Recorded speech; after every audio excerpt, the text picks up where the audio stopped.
Bismillahirrahmanirrahim. Assalamualaikum warahmatullahi wabarakatuh. Segala puji bagi Allah, Zat yang maha melihat segala yang tampak maupun tersembunyi, yang mengetahui isi hati manusia, meski bibirnya fasih melafazkan doa dan tubuhnya khusyuk dalam ruku dan sujud. Salawat dan salam semoga senantiasa tercurah limpahkan kepada Nabi Muhammad SAW, suri tauladan terbaik yang bukan hanya mengajarkan kita tata cara salat, tapi juga menghidupkan maknanya dalam akhlak, kejujuran, dan kepedulian. Allahumma salli wa sallim wa barik alaihi wa ala alihi. Ketikan amin jika kamu juga berharap semoga setiap rakaat salat kita kelak menjadi penyelamat, bukan justru menjadi penyesalan. Amin ya Allah ya Rabbal Alamin. Saudara muslim yang Allah muliakan, dalam ajaran Islam, salat adalah ibadah utama yang tidak boleh ditinggalkan. Rasulullah SAW bersabda bahwa siapa saja yang menjaga salat 5 waktu dengan penuh kesadaran dan tidak menganggap remeh, maka Allah akan menjanjikan surga baginya. Namun bagi mereka yang menelantarkan salat atau tidak pernah salat sama sekali, maka tak ada jaminan keselamatan baginya. Namun ternyata hanya dengan rajin salat saja belum cukup. Jika akhlak dan perbuatan sehari-hari bertentangan dengan nilai-nilai Islam, maka salat itu bisa tidak bernilai di sisi Allah. Ada 5 tipe orang yang meski rajin salat tetap bisa masuk neraka jika tidak segera bertaubat. Yang pertama, rajin salat tapi suka berbohong. Bohong adalah salah satu dosa besar yang bisa menghancurkan seluruh amal kebaikan, termasuk salah satunya salat. Dalam kehidupan sehari-hari, sebagian orang mungkin tampak soleh, selalu sholat tepat waktu, berpenampilan islami. Tapi jika lidahnya masih mudah mengucapkan dusta, maka ibadahnya terancam tidak diterima. Allah Subhanahu wa Ta'ala berfirman dalam surat An-Nahl ayat 105, yang artinya, sesungguhnya yang mengada-ngadakan kebohongan hanyalah orang-orang yang tidak beriman kepada ayat-ayat Allah, dan mereka itulah para pendusta.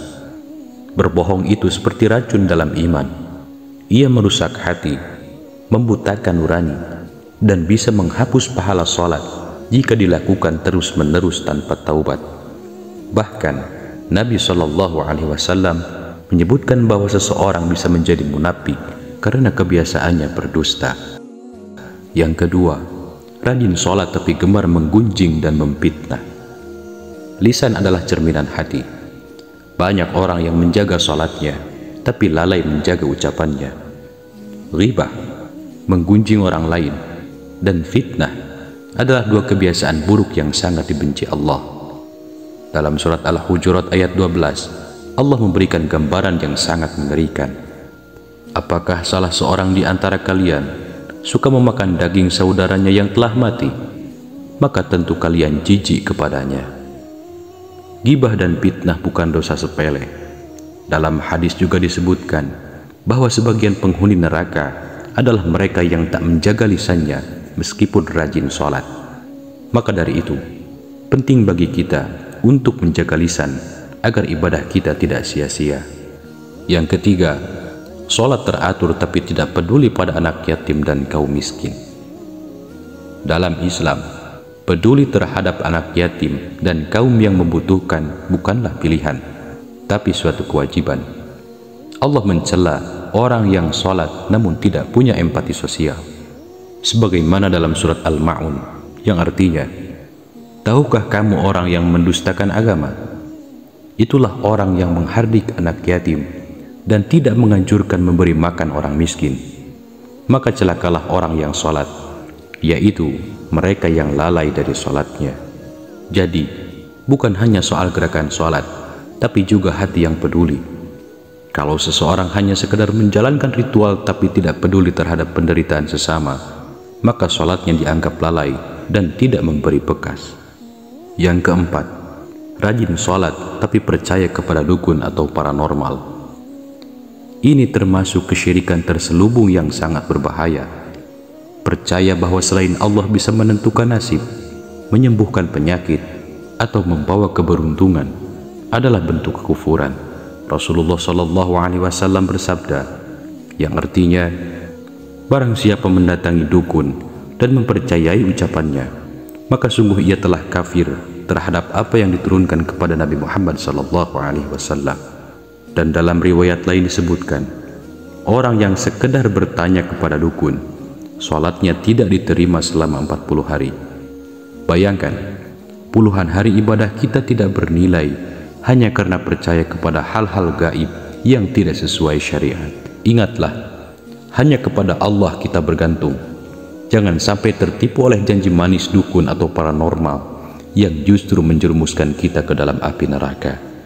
Yang kelima, sholat rajin tapi masih mengkonsumsi minuman keras atau khamr. Minuman beralkohol adalah induk dari berbagai kejahatan. Dalam hadis disebutkan, khamr adalah induk segala kejahatan. Barang siapa meminumnya, maka sholatnya tidak diterima selama 40 hari. Dan jika ia mati dalam keadaan masih ada khamr di perutnya, maka ia mati seperti orang zaman jahiliyah. Hadis riwayat At-Tabrani. Bayangkan, hanya satu tegukan minuman haram bisa merusak amalan 40 hari. Lebih parah lagi, khamr bisa membuat seseorang kehilangan akal sehat, merusak kehormatan, bahkan menyebabkan kekerasan dan kriminalitas. Orang yang tetap menenggak minum keras sambil tetap menjalankan sholat adalah seperti orang yang membersihkan baju tapi setiap hari mencelupkannya kembali ke lumpur. Sahabat beriman yang dirahmati Allah, jangan sampai kita tertipu oleh rutinitas ibadah yang terlihat baik di mata manusia namun tidak bernilai di hadapan Allah. Sholat itu tiangnya agama, tapi tiangnya harus berdiri tegak di atas pondasi akhlak yang benar, lisan yang dijaga, hati yang bersih dari kesyirikan, dan kehidupan sosial yang penuh kepedulian. Mari kita periksa diri kita masing-masing. Jangan-jangan selama ini kita merasa sudah cukup hanya dengan sholat, tapi ternyata banyak lubang yang menggerogoti amal-amal kita. Semoga Allah menjadikan kita hambanya yang tidak hanya rajin beribadah, tapi juga memperbaiki akhlak, menjauhi dosa besar, menjaga lisan, dan benar-benar menghidupkan nilai-nilai Islam dalam kehidupan sehari-hari.